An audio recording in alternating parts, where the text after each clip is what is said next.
Fall, 1841, Enchanted Rock, Central Texas. On a crisp fall afternoon, a small group of land surveyors, under the employ of the Republic of Texas, made their way through the territory near what is today Fredericksburg, Texas.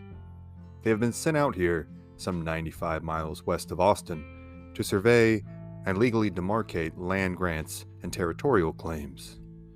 Though this job came with a seemingly banal description, this was perhaps, at the time, the most dangerous line of work in the world.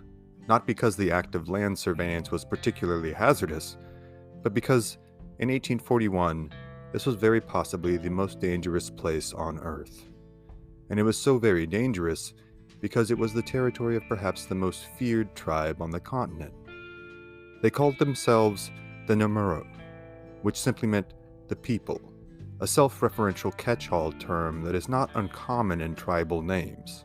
Tribes like the Apache, the Waco, the Tawankoni, the Tonkawa, and countless other small Texas tribes whom they had been warring with for decades knew them by another name. They knew them as the Comanche. This is thought to be a derivation of a Ute phrase meaning those who fight us all the time. The name may have come from one of their longtime enemies, but it was apt.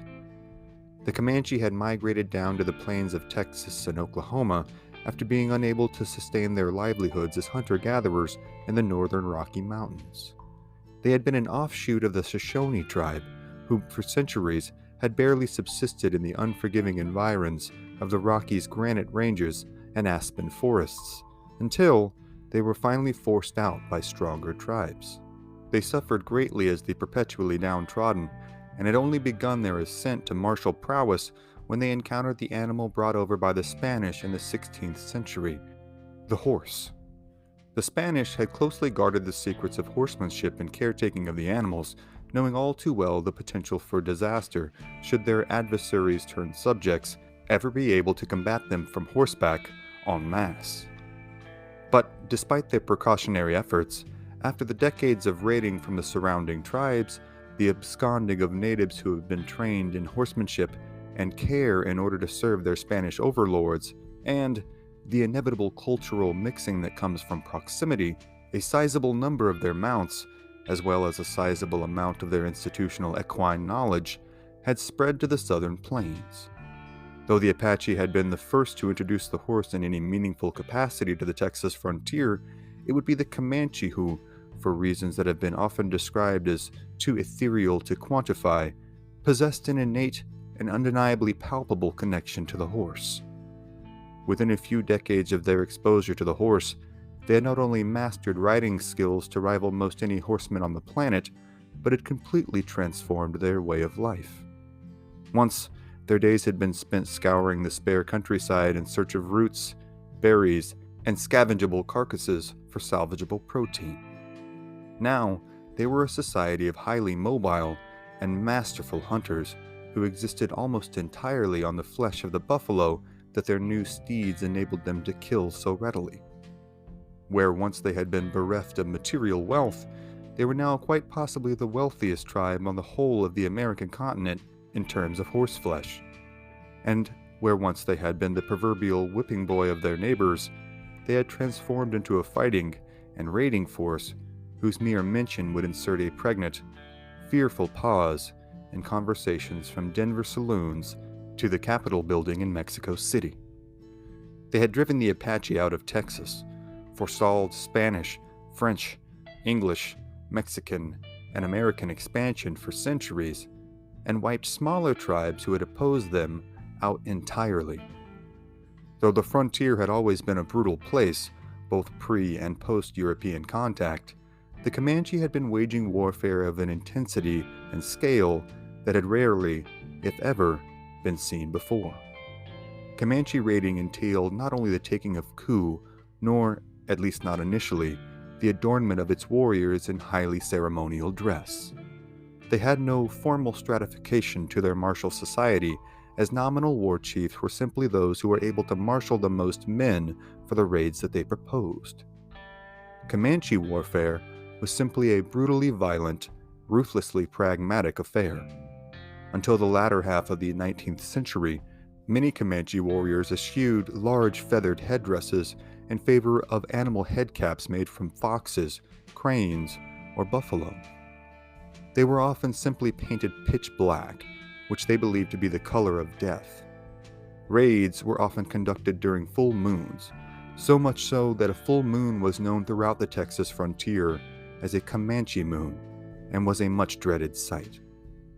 And this was for good reason, as on many a full moon night, isolated families of both settlers and natives had seen their whole worlds destroyed in a matter of minutes, gone in a torrent of blood, smoke, and flames. The new Republic of Texas, ironically, in many ways owed its existence to the ever-present threat of Comanche raiding. The Mexican government, their governing predecessors, had hoped to install a buffer of Anglo-immigrant settlers who would bear the brunt of the Comanche onslaught before it could reach further south into Mexico. For decades, prospective settlers from America had flooded into Texas from the east on condition that they convert to Catholicism and become Mexican citizens. Many had come, and many had died brutally hard deaths in their search for better lives. But, despite the cost, settlement attempts from Mexicans and Texans alike from the Rio Grande Valley to present-day Fort Worth persisted. And thus, so did Comanche raiding. However, despite the incessant threat of violence, the Texas government was faced with the routine administrative tasks that befall all bureaucracies, including marking out plots of its newly won, at least through their eyes, homeland.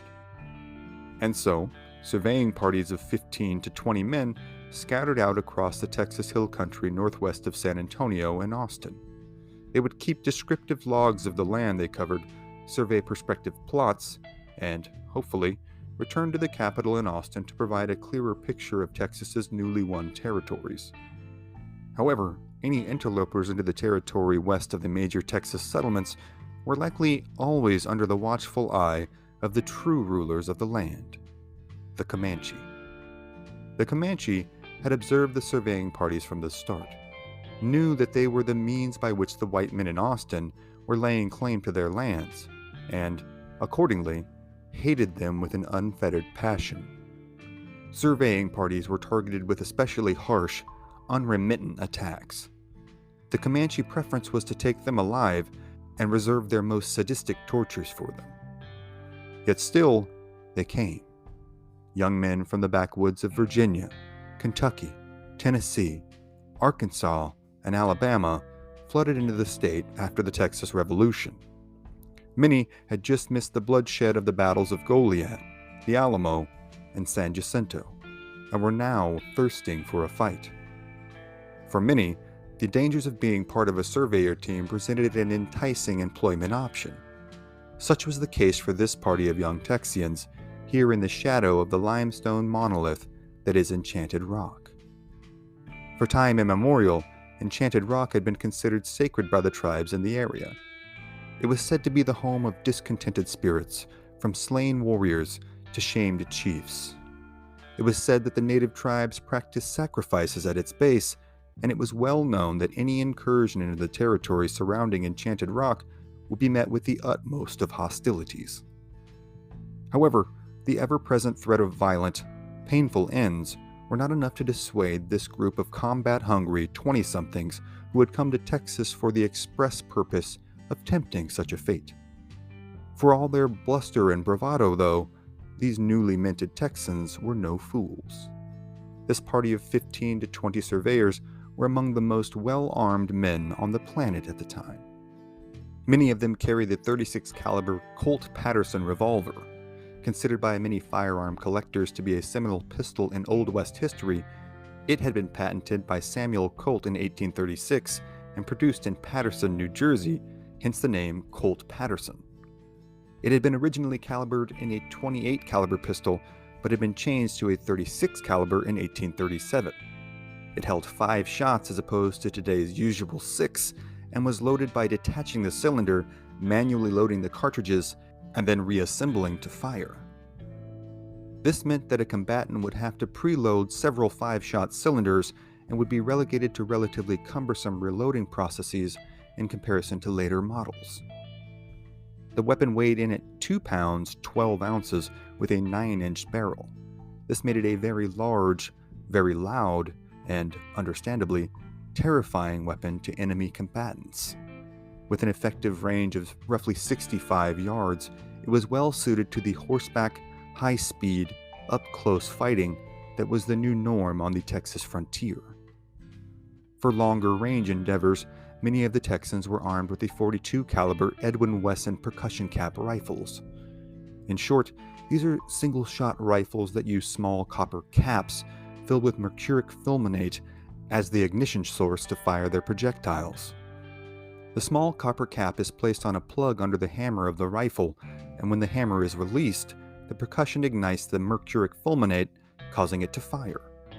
These rifles were highly effective at ranges up to 150 yards and could be fired at a slightly faster rate than their flintlock predecessors at up to 3 to 4 rounds per minute. These advancements in weaponry had come at a fortuitous time for the Texans, particularly for those in the land surveillance parties and for the organization from which Stephen F. Austin so often chose to draw his land surveillance parties, the still young, but already legendary, Texas Rangers.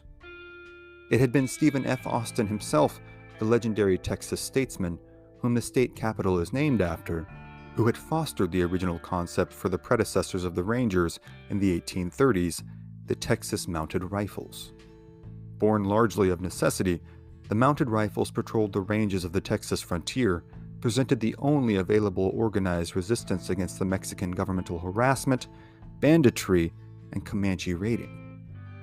In 1835, the organization had been codified into a state-sponsored military/law enforcement hybrid force uniquely capable of close-quarter combat and long-distance pursuit. In the intervening years, their legend had grown from the dusty settlements of Texas to the finest parlors of New York City, Boston, and Philadelphia. The Rangers presented virtually the only consequential resistance to the violence that plagued the flatland prairies, river valley bottoms, and hill country homesteads. The tales of their daring and ferocity spread like wildfire amongst not only Texans, Mexicans, and Americans, but amongst the Comanche as well. And perhaps none among the Rangers, and their ranks full of giant, strapping, bellicose young men, garnered more respect or more fear than did Captain John Coffee Hayes. He had been born in Little Cedar Lick, Tennessee, in 1817 to a military family. His father, Harmon A. Hayes, had fought in the War of 1812 under Andrew Jackson. Harmon named his son after Jackson's legendary Brigadier General John Coffee. John Coffee Hayes, known by those close to him as Jack, had made his way to Texas in 1836 at the age of 19 in search of fortune, adventure, and war. Though he had missed his chance to participate in the Texas Revolution, he had found a home with the Texas Rangers. The Rangers had a casualty rate that at times reached 50%, and it was assumed that a fair number of their fresh-faced recruits who proudly rode out of San Antonio and Austin would never be seen again. Even in the austere, hyper-violent world of the Rangers, though, Jack Hayes stood out. In an occupation replete with large, burly men, he was a slender 5'6", 20-something, with a boyish face and a quiet, affable demeanor. But one look at his eyes, even from today's vantage point, more than a century and a half removed, and it is apparent that the man was no slave to fear. His affable demeanor and unremarkable stature were, in countless eyewitness accounts, transformed into the striking and irrefutable figure of the unshakable, irascible Wilbarger, the one who feared no hardship, thrived in the chaos of combat, and possessed an innate and undeniable ability to lead men who had proven otherwise ungovernable by the vast majority of society. His legend had spread far and wide through Texas, even in the short time he had been there in 1841, and this made him an ideal member for the surveying party Stephen F. Austin needed to send out to Enchanted Rock. And so it was that Jack Hayes, legendary ranger, found himself here at Enchanted Rock on this fall afternoon. As the survey team set about their laborious tasks of unspooling a few hundred yards of steel ribbon and then demarcating its location on a map, Hayes and a number of other ranger companions stood watch. At some point during their endeavors, though, Hayes decided to ride out toward Enchanted Rock to procure a better up-close view of the legendary landmark. Thinking himself secure as no Comanche had been spotted in the area, Hayes rode off alone. However, in an example of just how cunning and tactically brilliant the Comanche truly were, even the experienced ranger and his cohorts had failed to notice a sizable number of warriors trailing them. Hayes' departure from the main party was just the opportunity the force of Comanche had been waiting for as they lay watching in the overlooking limestone cliffs and oak-strewn hills. As Hayes neared the base of the rock, even his conditioned nervous system must have received a notable shock when the sound of Comanche war whoops cracked the still of the afternoon air. His brain, also highly conditioned to the rigors of fast-paced frontier combat, also likely surmised, almost instantaneously, that he had no hope of retreating to his party of fellow Texans before being caught and overrun by the Comanche. Now, quite literally caught between a rock and a hard place, Hayes rode hard to the base of Enchanted Rock, dismounted, and began a desperate, dogged scramble up the face. His intent was to gain himself a position on the highest ground in the area, and, in the words of author J.W. Wilbarger in Indian Depredations in Texas, see link in description, Hayes was determined to sell his life at the highest market price. Hayes' reputation, combined with his notable dark hair and moderate stature, made him a prize target among the ranks of the Comanche, and he was pursued up the side of the giant rock with the utmost gusto by several warriors intent on harvesting his scalp. However, Hayes had managed to ensconce himself in a crevice in the limestone and construct a haphazard defensive position. Here, he hunkered down with his .42 caliber rifle, aimed outward toward his pursuers, and 2 Colt Patterson revolvers in a holster on either hip. A less experienced frontier fighter might have made a fatal tactical miscalculation at this juncture, as the Comanche pressed their initial attack upon Hayes' position. As reliable and powerful as the Wesson percussion rifle may have been, it was still a single-shot weapon. This meant that any defender in Hayes' position would have essentially one shot on his pursuers, one that they must make count. After that, they would be forced to complete a loading process that would enable their enemy to close the gap between their positions and capture or kill them. Hayes had seen many a young ranger comrade fall victim to poor decision-making in this instance, only to miss their single shot and be cruelly ended by the Comanche. Hence, even as his pursuers rained down arrows upon his claustrophobic position, Hayes forced himself to hold his fire. Anytime a warrior would attempt to make a terminal charge on his position, Hayes would brandish the rifle barrel at him, managing each time to dissuade his attackers. Hayes knew that, for all their tactical prowess and combative ferocity, the Comanche approach to warfare did not now nor ever entail the enduring of casualties en masse in order to obtain a victory of any kind. In the mind of the Plains warrior, it was always better, if possible, to fight to another day. Such prudence, though no doubt understandable, left an exploitable gap for those caught in the ire of their attack. Even though alone and with a single-shot weapon, survival for the experienced ranger was not wholly impossible, and so Hayes hunkered down and fought on. The Comanche, though, soon tired of this hated intruder keeping them at bay from atop their own sacred landmark, and so, again in the words of J.W. Wilbarger, they resolved to make their attack in earnest. Hayes steadied himself behind the makeshift rock wall he had hastily constructed and waited what must have been an agonizing few minutes as the Comanche surrounded the base of the rock and began a charge en masse toward his position. Hayes waited unmoved, still hunkered down, until the leading warrior was within a few yards of his position. At the last second, Hayes rose up, brought the warrior into the sights of his rifle, and squeezed the trigger, sending a lead ball into the Comanche's torso. This caused the Comanche to momentarily stop to assess the damage to their fallen comrade and to shield themselves from any more gunfire that may be coming. When it was discovered the lead warrior was dead, the cry was put out, and long, wolf-like howls to move back to the base of the rock. This the Comanche did, as Hayes used the brief respite to reload and refit his rifle. He also rechecked the pair of Colt Patterson revolvers he had holstered on either hip, ensuring himself at least 10 additional shots once his initial, and this time likely final, rifle shot had been fired.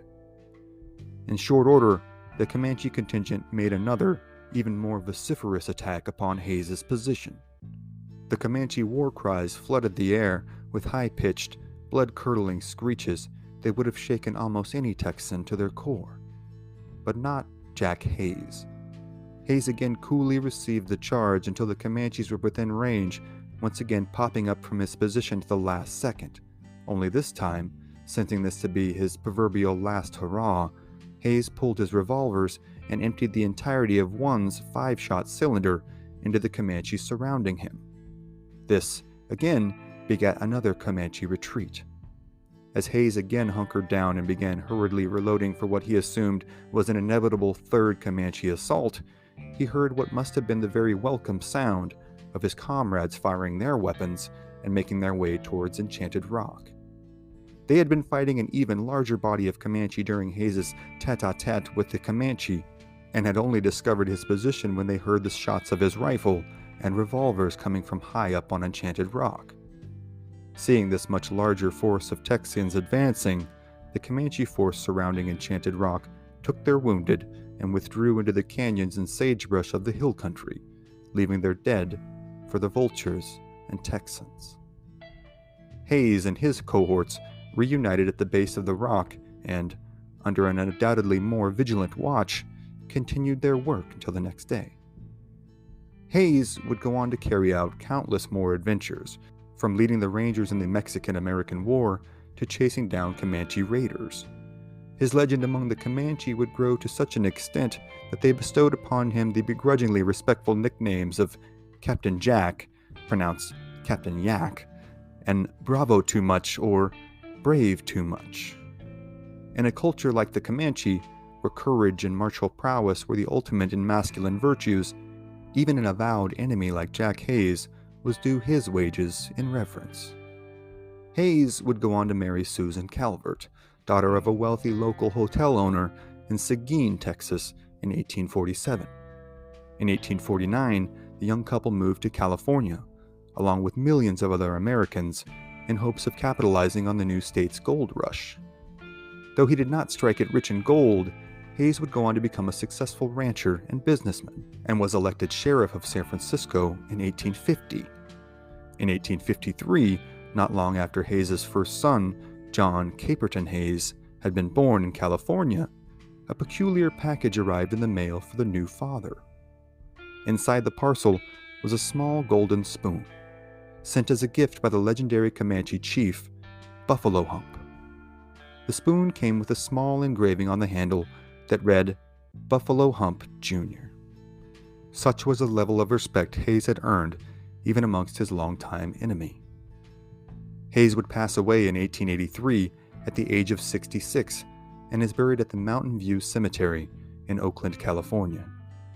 Tonight's story was but one snippet of Hayes' life, one that is replete with accounts of Comanche battles, suicidal attacks during the Mexican-American War, and countless other legendary escapades.